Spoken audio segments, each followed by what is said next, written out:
해도 제자들은 예수님의 말씀을 귓등으로만 듣지 마음으로 듣습니까? 못 씁니까? 못 듣습니다. 그게 사복음서에 나타난 제자들의 모습이었습니다. 그래서 십자가 예수님이 매달릴 때 십자가가 하나님의 구약을 최종적으로 완성하는 사건인데, 그러니까 예수님이 다 이루었다 하지 않습니까? 그 십자가 죽으시면 와, 하나님의 뜻이 이루어졌다 이래야 되는데 제자들은 그렇게 한 게 아니라 어떻게 했습니까? 십자가 매달리니까 자기도 죽을 것 같으니까 육신은 이거 못 말리는 겁니다. 육신은 우리가 극복할 수 있는 이 몸이 아닙니다. 성령이 위로부터 와야, 위에서부터 장악을 해줘야 육체의 소욕을 이길 수가 있지, 위로부터 성령이 오시지 않으면 우리는 육체를 이길 재간이 없습니다. 그래서 사도 바울이 로마 7장에 오라 나는 어떻게 해요? 공고한 자로다. 누가 이 사망의 몸에서 나를 건져내랴. 그게 탄식입니다. 그러나 그 말씀 그 뒤에 이제 오히려 하나님께 감사하리로다. 예수 그리스도 안에서 나오죠. 육체는 못 이깁니다, 우리가. 그래서 다 도망쳤지 않습니까? 십자가가 하나님의 사랑의 절정인데 다 도망치고 다 흩어져 버렸습니다. 그러니까 하나님 나라를 예수님이 그토록 가르쳐주고 제자들 가르치는데 다 도망을 친 걸로 예수님의 사역이 끝나버렸습니다. 아니죠. 아주 끝난 건 아니지만 거의 절정에서. 그리고 3일 만에 어떻게 해요? 부활하심으로, 내가 부활함으로 이제, 그래 부활만 한 게 아니고 성천하셔서 하늘 보좌에 계시고 이제 여기서 이제 성령을 보내주셔서 이 땅에 새로운 새 창조의 나라가 이루어지는 겁니다. 새로운 나라가. 그러니까 여러분과 제가 이제 진리를 깨닫는 것은 오늘 이 본문의 말씀처럼 보십시오. 마침내 위에서부터 영을 우리에게 부어 주시리니, 위로부터 거듭나지 아니하면 하는 거, 위로부터 난다 이런 뜻입니다. 거듭난다라는 요한복음의 말씀은 위로부터 난다 이런 뜻입니다. 그 번역이 그렇게 될 수 있습니다. 광야가 아름다운 밭이 되며 아름다운 밭을 숲으로 여기게 되리라. 이런 기적이 일어난다. 어떻게 광야라는 건 사막입니다. 정말 끝이 보이지 않는 사막입니다. 그 광야가 아름다운 밭이 된다는 건, 어떻게 광야가 밭이 됩니까? 안 되죠. 광야는 아무리 비가 와도 물이 다 빠져나가 버리고 거기에 씨앗을 심어도 발화할 수가 없습니다. 여러분과 제 마음속에 생명이 발화할 수 없습니다. 우리 힘으로는. 근데 성령이 오셔서 우리 가운데 생명의 씨를 심겨주면은 드디어 이제 생명의 역사를 하는 겁니다. 그러니까 불교도 그렇고 모든 다른 이방 종교에서 자꾸 인간이 뭐를 해낼 수 있다는 겁니다. 수행을 하고 수련을 쌓고 이렇게 하면 인간이 뭔가를, 아름다운 뭐를 창조해낼 수 있다고 합니다. 그게 다 거짓말입니다. 광야가 아름밭이 되는 것은 위로부터 성령이 오셔야 되는 겁니다. 자, 성령이 오시고 나니까 오순절날 성령이 하늘에서 부어줬지 않습니까? 여기서부터 제자들이 얼마나 확신이 찾아왔고 마음의 변화가 찾아왔고 베드로가 변하고 그 후에 사도 바울이 변하고 정말 그 변화된 삶을 삽니다. 성령이 임하시니까. 어떤 게 이루어지는가 한번 보십시다. 17절 공의의 열매는 화평이요. 이 공의 체닥한데 하나님의 의의 그 언약적 의가 실현이 되면은 화평이 찾아오고, 공의의 결과는 영원한 뭐라고 했습니까? 평안과 뭐라고요? 안전입니다. 거짓 평안, 앞에서 나온 대로 안이란 여자들이 세상을 의지하고 아수르 의지하고 괜찮아, 애굽을 의지하고 아수르가 쳐온다니까 애굽 의지하면 괜찮아, 안 괜찮습니다. 하나님은 그걸 반드시 보여줍니다. 우리 세상살이 하면서 우리가 하여튼 괴로움을 겪는 거, 우리가 어려움을 겪는 거는 거의 대부분이 세상을 의지한 결과입니다. 거의 대부분이. 아, 이거 아니구나. 이거 아니구나. 어떤 것도 우리 마음의 심령에 참된 하나님 나라가 이루어지지 않는구나. 그런데 17절에 공의의 열매는 화평이요 공의의 결과는 영원한 평안과 안전이라. 하나님의 언약적 의가 실현이 되면, 그 율법이 이루어지면, 예수가 오시면 이런 말이죠. 그러면 우리 안에 어떤 것도 두려워할 일이 없습니다. 18절 내 백성이 화평한 집과 안전한 거처와 조용히 쉬는 곳에 있으려니와 그 숲은 우박에 상하고 성읍은 파괴되리라. 모든 물가에 씨를 뿌리고 소와 나귀를 그리로 모으는 너는 복이 있느니라. 이렇게 해서 씨를 뿌리고 소와 나귀를 몰고 이 아주 목가적인 아름다운 시적 표현으로 이사야가 하나님 나라는 이런 것이다 했는데, 우리 신약에 와서는 성령 안에서 우리 살아가는 자는 의와 평강과 희락의 하나님 나라를 누리게 될 것이다. 이렇게 이때 화평은 인간과 인간의 화평이 먼저가 아니라 하나님과 인간이 원수되었던 우리가 화평을 누리게 되면 인간과 인간 간에도 화평이 이루어져 갈 것입니다. 하나님께서 그렇게 정말 성령이 찾아오신 그 이유는 땅에 속해 살아가는 우리들에게, 육체를 가지고 육체의 중심으로 자기 중심으로 살아가는 우리들에게 하늘이 열린 경험을 하게 하시고, 에베소서 말씀대로 예수와 함께 죽고 예수와 함께 일으키사 하늘에 앉히시니, 이게 우리의 존재입니다. 우리가 하늘에 믿음으로 같이 앉아 있기 때문에 새로운 거룩한 삶이 시작이 된 거죠. 땅에 속해 있어는 땅의 것만 보고 사는 겁니다. 예수 안 믿는 사람들 땅에 철저합니다. 예수 안 믿는 사람들 열심히 돈 벌이고 열심히 자식 뒷바라지하고 열심히 다 살아갑니다. 그게 만약 다라면, 하늘을 잃어버린 삶이라면은 그것으로 끝입니다. 그 사람들에게. 그것이 다고 그것이 끝입니다. 그러나 예수님 십자가 죽으실 때 우리 함께 죽고, 예수님이 일어날 때 우리 함께 일으키시고, 예수님이 성천할 때 우리의 존재를 하나님이 성천해서 보좌 우편에 앉히기 때문에 하늘을 가진 사람이 된 거죠, 우리가. 그걸 거룩한 하나님 나라가 이 땅에 시작이 된다, 이런 뜻입니다. 이때는 제자들이 땅의 것만 보고 살았고, 이제 예수님이 하늘 보좌로, 하늘로 성천한 거죠. 구약식으로 말하면 지성소로 들어가신 겁니다. 이스라엘 백성들이 지성소 못 들어갑니다. 들어가면 다 죽습니다.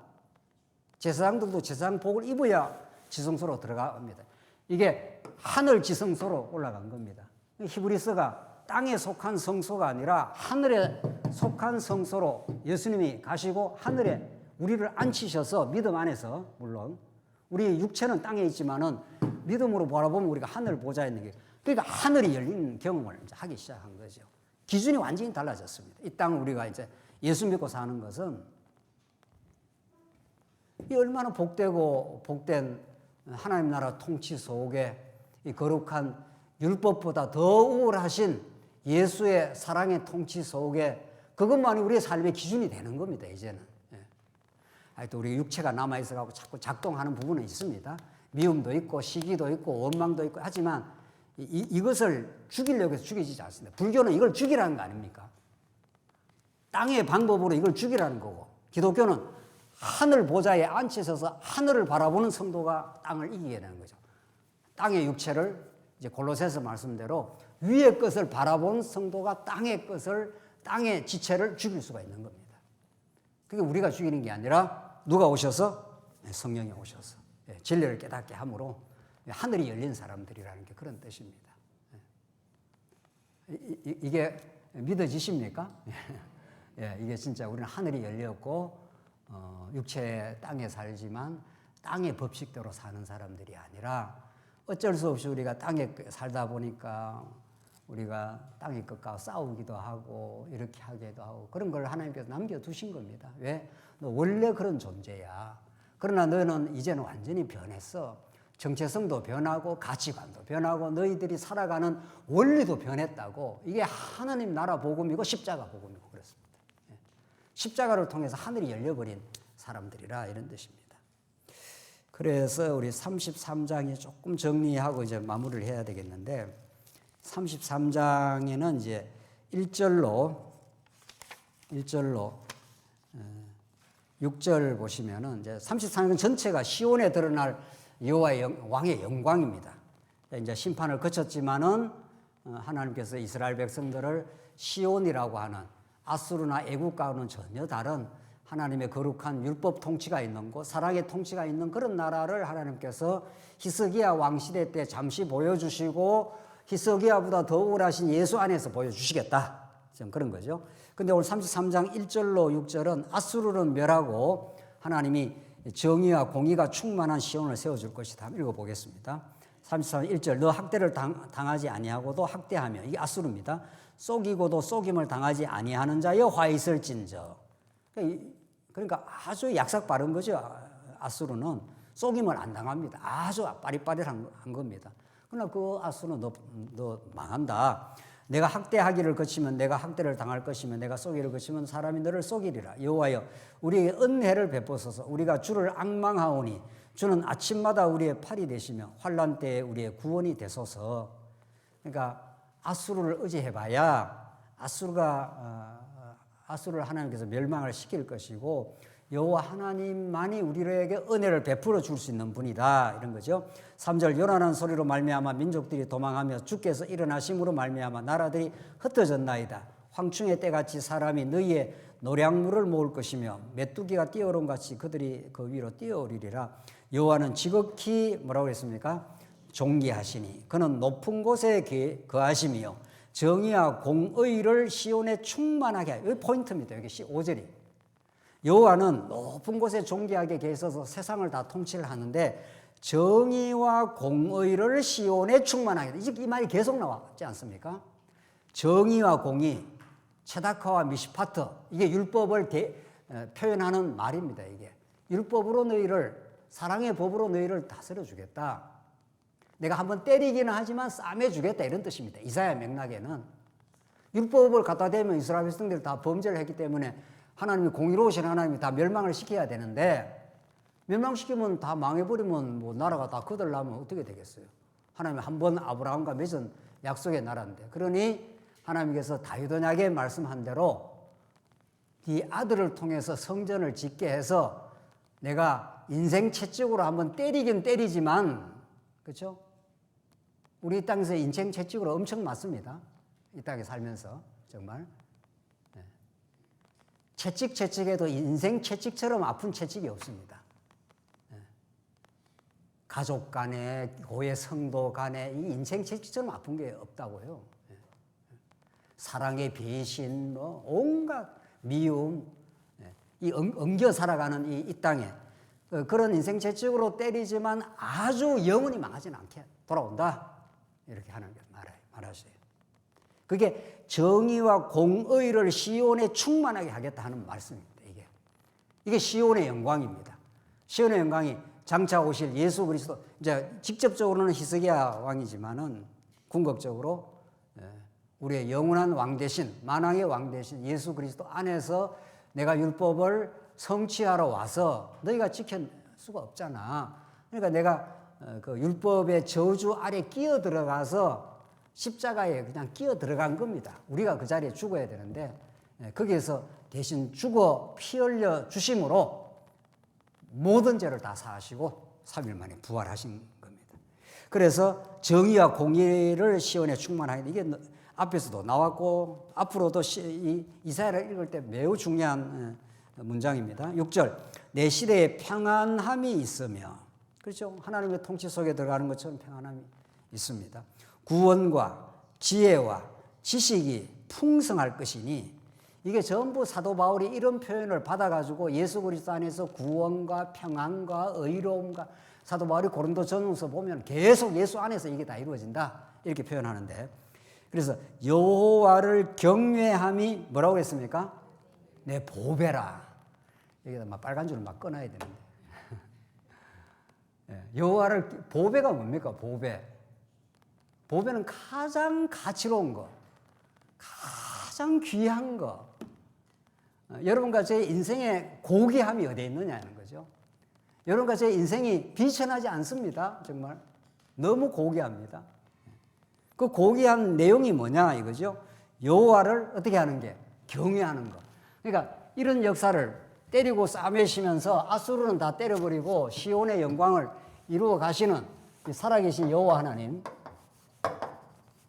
야, 이게 우리 여호와 하나님 정말 살아계셔서 역사를 주장할 뿐 아니라 능력도 많으시고 우리는 그렇게도 아수르 의지하고 애굽 의지하는 유다 백성들이었는데 이들은 아주 망해버려도 뭐 다름이 없습니다. 그런데 그들을 이렇게 회복시켜가지고 시온의 영광으로 인도하시는 그분의 그 은혜가 막 드러나지 않습니까? 그때 그 여호와 하나님을 하나님 최고 이렇게 말하는 거죠. 우리 아이들은 뭐 사주면 최고 합니까? 아빠가 뭐 최고, 아빠가 뭐 깎아 사주고 뭐 하면은 지한테 좋은 거 좀 해주면 아빠 최고 뭐 이렇게 하잖아요. 근데 우리는 그런 게 다 이제 우리 인생의 그 감탄을 만들어내는 건데 우리 여호와 하나님 최고 이렇게 하는 거죠. 영원히 우리 하나님의 우리를 찬양받기에 합당하신데 그게 보배라는 겁니다.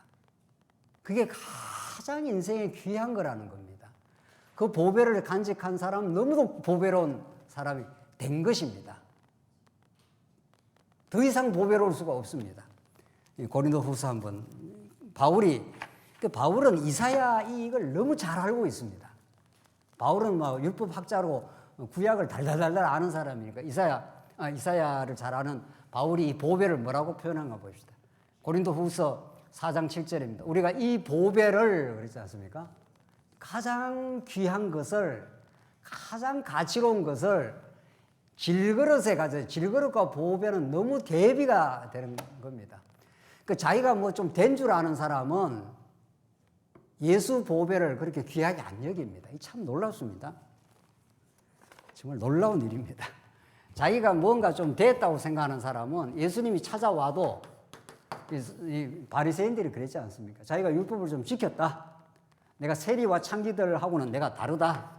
세리, 창기하고 이 바리새인은 내가 너희들하고는 달라. 내가 얼마나 의로운 줄 알아. 내가 얼마나 깨끗하게 율법 잘 지키고 살아가는 줄 알아. 그러니까 예수님 전혀 귀하지 않습니다. 오히려 예수님을 떠나가는 거죠.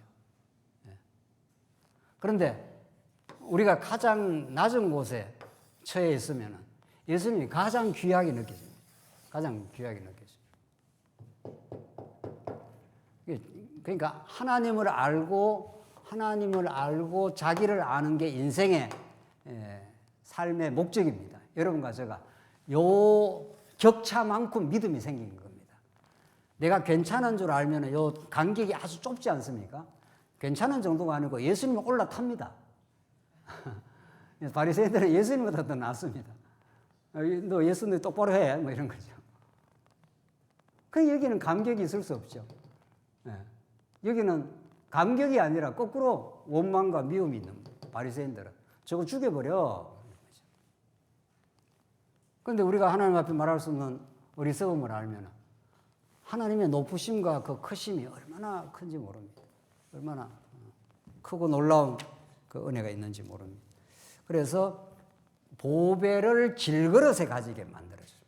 질그릇은 깨져 나가고 결국은 그 안에 보배가 드러나도록 그렇게 되어 있습니다.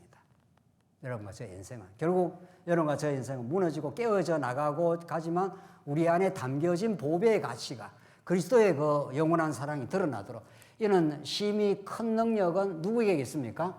하나님께 있고 우리에게 있지 아니함을 알게 하려 함이라. 요거 이상 진리와 인생의 목적이 없습니다. 모든 인생의 방황은 이 명제를 떠나기 때문입니다. 내가 능력이 있어. 괜찮아. 사람이야. 그걸 증명하고 싶으니까 예수가 그렇게 뭐 절실하지 않는 겁니다. 그 다음 보십시다. 우리가 사방으로 우겨쌈을 당하여도 쌓이지 아니하며 답답한 일을 당하여도 낙심하지 아니하며 이게 보배를 가진 사람의 삶에 지금 나타나는 모습입니다. 우리가 사방으로 우겨쌈을 당하여도 쌓이지 아니하며 답답한 일을 당하여도 낙심하지 아니하며 우선 여기까지만. 답답한 일 많지 않습니까? 세상살이 하다 보면. 그런데 그 질그릇 안에 보배가 들어있는 사람, 보배의 가치를 아는 사람은 답답한 일이 많아도 뭐라고 했습니까? 낙심 안 한다는 겁니다. 그렇죠? 이게 보배가 주는 힘입니다. 이게 그리스도가 주는 힘입니다. 그 다음 보십시다. 8, 9절.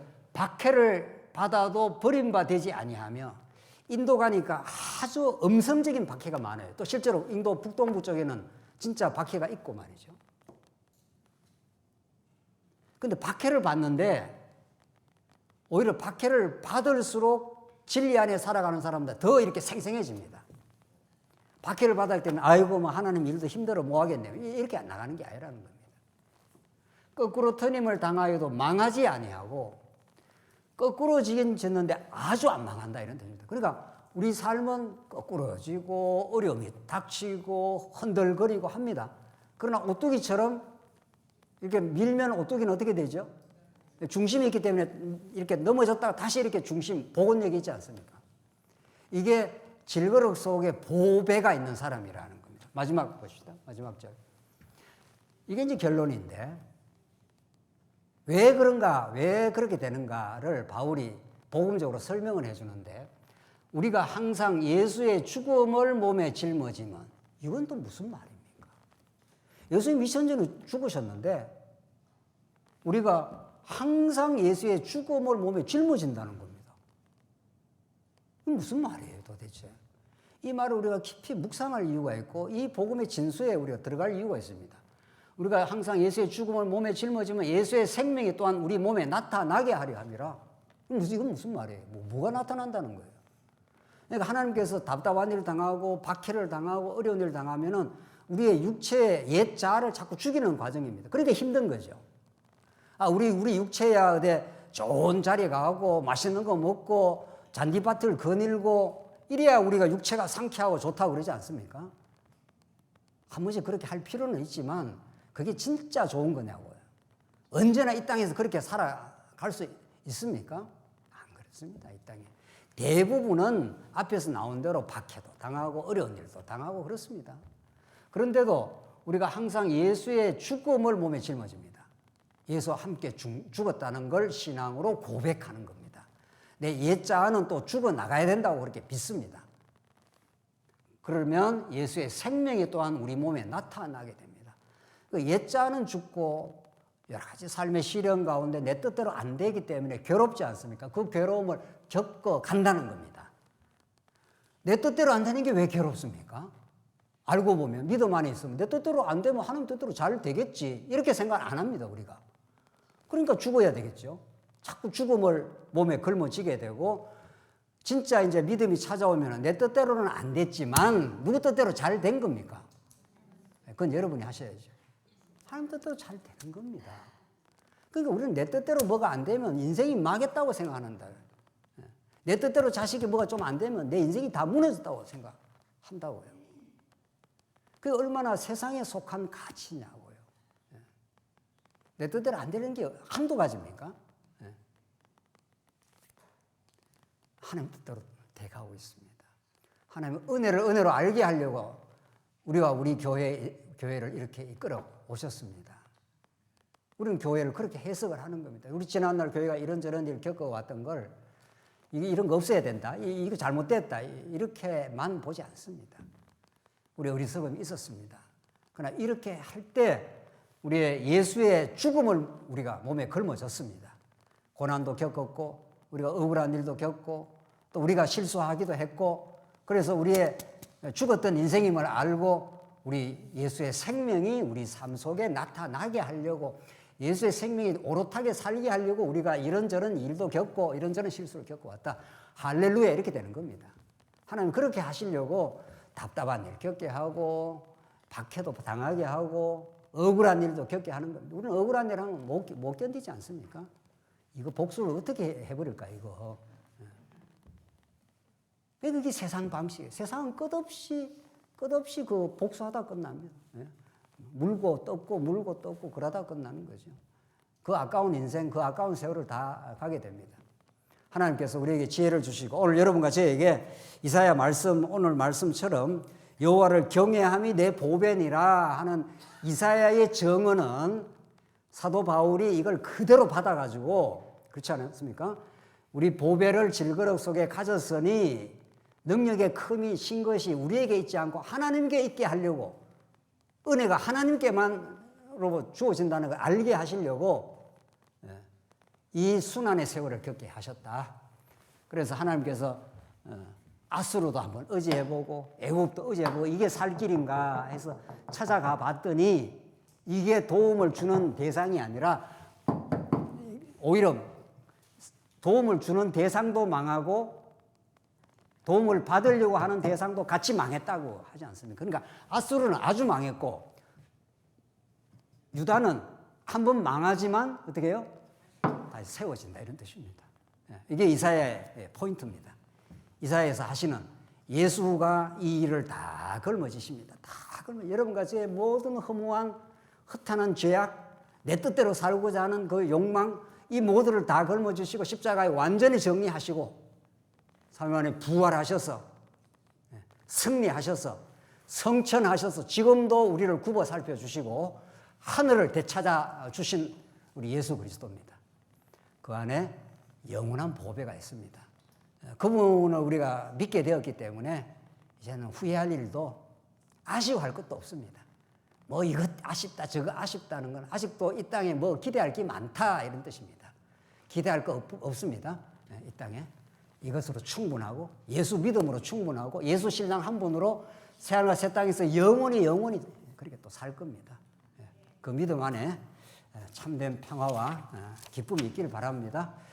기도하십시다. 하나님 아버지 은혜를 감사합니다. 오늘 이사야 말씀 듣게 하셔서 참 감사합니다. 우리에게 들을 귀를 주셔서 감사하고 보는 눈을 주셔서 참 감사합니다. 이미 하나님 나라로 오신 예수 안에 심판이 있고 우리는 우리 대신 심판받으시고 이미 부활하신 예수 따라가는 인생 되게 하셔서 너무도 감사합니다. 이 땅에서 이제 세상 것으로 만족할 것이 아니라 하나님 나라로 충분한 기쁨과 만족이 되었음을 우리가 기억하며 그렇게 복되게 살게 하시옵소서. 예수님 이름으로 기도하옵나이다. 아멘.